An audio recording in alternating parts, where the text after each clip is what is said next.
Wayne Simien joining us now. What's up, Wayne? How you doing, man? Hey, what's up, Omar? Hey, man. All right. So, Wayne, I was the one that ran towards you after the game that night. Do you remember me? Do you remember that incident? I don't remember the one. I remember the many. I just remember the whole student section, 2,000 fans, man, just pouring out of the stands. And, man, did you really have a red throw at the time? Because I felt like I would remember that. I would remember the red throw bouncing at me. I'll send you a picture of what I looked like. I'll tweet you a picture of what I looked like. He usually was painted in all red and then would have like a wig on.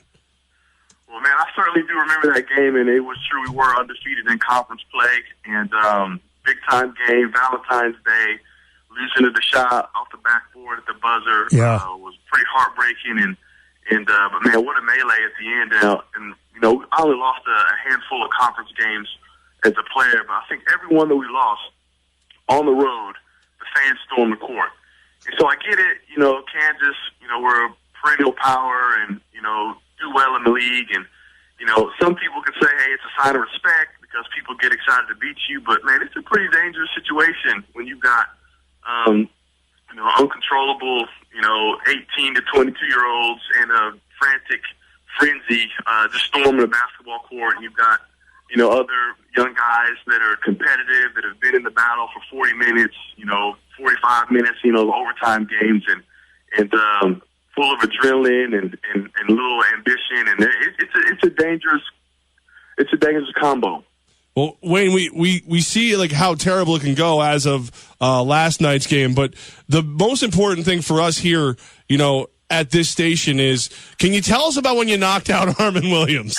I got an elbow from Wayne Simien to the temple, man, and I ate it on the court. I mean, wow. now I got to be honest, Wayne. Look, we're all college punk kids. We get it. So I'm going to be 100%. I may or may not have said something to you while running by you that. Let's just say I know you. I know you're in the church, working for the church. Let's just say I didn't recite a Bible verse when I ran by you. Yeah, as most opposing opponents fans do on the road. But man, I don't remember that. I felt like, that's something that you go into the locker room and you brag about afterwards. Hey, we lost the game with the buzzer, but I took 2 or 3 guys out. I felt like I would have been bragging about that, and for some reason I don't remember it going down like you said. Now I do remember coming, locking eyes with the guy, and kind of that awkward moment was like, hey, friend or foe, like, what are you going to do? Are you going to charge me? Are you trying to get to your players? And we got to remember this was circa 2004. And so if you remember what happened in 2004 in the NBA just prior to that, we're talking Detroit Pistons versus Indiana Pacers, right. The whole Ron Artest, Jermaine O'Neal whole melee, and that was kind of in the back of my mind, when you see that many fans coming at you. But the whole elbow to the temple, I'm going to need to see video footage of that before I consent to just having that go down the way you said it went down. I've seen the video before, so I got to find it again, and I'll send it to you. But you know what, though? Now that you're explaining this, I remember you. So I got the elbow to the temple. Maybe I should take it as maybe take it offensively that I was just so light. I mean, Levack, I was maybe 150, man. And I remember, Wayne, like you did put your fists up to the next person that came, I believe. Right. I think I could paint this picture for you then, Wayne. I think I'm going to forensically break this down.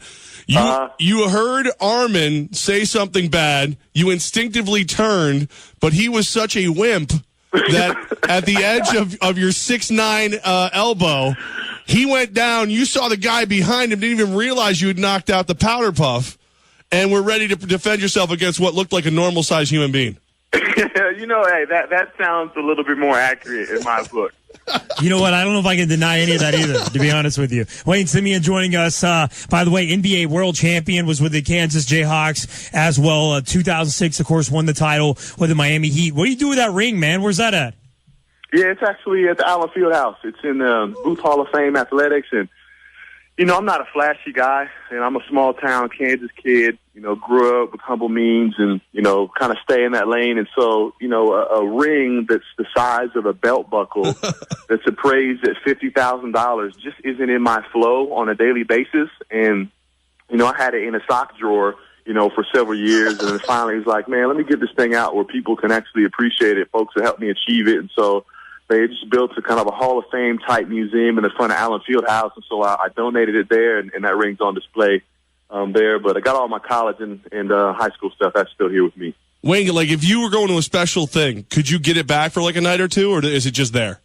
No, I'm sure they'd let me have it back. You know, for the pinky ring salute. But I couldn't think of any event that would be appropriate to pull that thing out of the hardware case.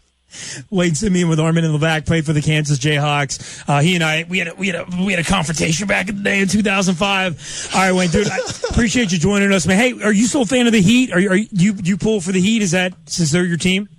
Yeah, absolutely. I'm still a big fan of the Heat. Still got a lot of players, and you know, guys that were in the front office that are still there, guys that drafted me and gave me an opportunity. So, you know, still appreciate everything that franchise does, and sorry to see Chris Bosh go out for the year, but you know, thought they tried to make a few power moves there at the trade deadline to try to give him a shot and making some noise in the playoffs. And you know, Pat Riley, the genius, the mastermind, he's just have an ace up his sleeve and trying to get that team back to a championship contender.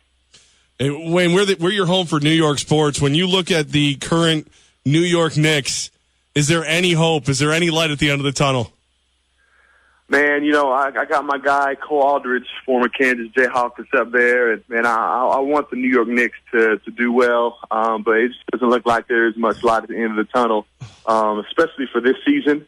But you know, hopefully, you know, get some ping pong balls falling your way, maybe get some cap room freed up now that Amari's gone, he's not on your payroll anymore, and hopefully you guys will be able to do some things, because the city of New York and that fan base, man, they deserve a championship caliber team.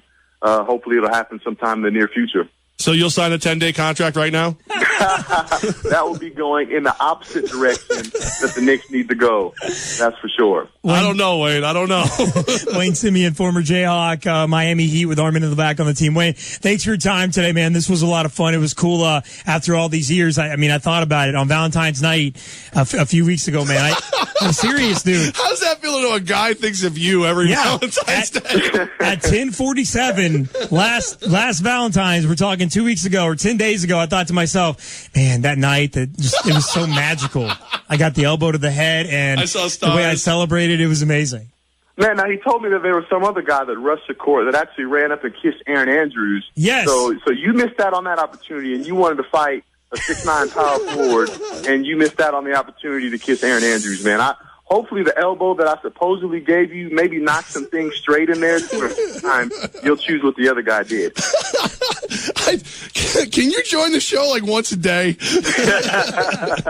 Wayne Simien, dude, you the man. I appreciate you, man. Catch him on Twitter as well, at Wayne Simien. Man, good luck with everything you're doing in Kansas. I know you're changing lives there in Kansas in the ministry, so good for you, man, and great talking to you today. Hey, thanks a lot. Find the video footage and send it to me, because I want to confirm the deny. Sounds like a challenge, dude. I'll look it up.